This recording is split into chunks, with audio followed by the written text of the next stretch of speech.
సర్లే అని వేములవాడ వెళ్తే దర్శనం అయ్యాక ఇలా జరుగుతుందని అస్సలు అనుకోలేదు. అసలేం జరిగిందంటే టెంపుల్‌కి వెళ్ళిన తర్వాత దర్శనం అయ్యాక మేమైతే ఏసీ రూమ్ తీసుకొని చక్కగా రెస్ట్ తీసుకుంటుంటే తెచ్చి బోనాలైతే వండమన్నారు.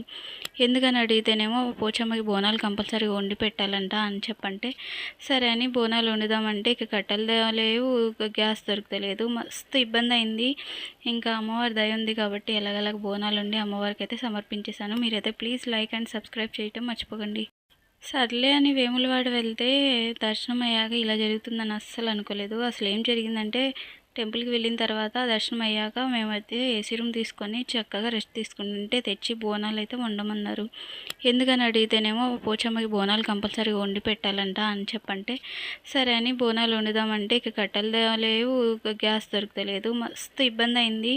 ఇంకా అమ్మవారి దయ ఉంది కాబట్టి ఎలాగోలాగ బోనాలు వండి అమ్మవారికైతే సమర్పించేశాను. మీరైతే ప్లీజ్ లైక్ అండ్ సబ్స్క్రైబ్ చేయటం మర్చిపోకండి.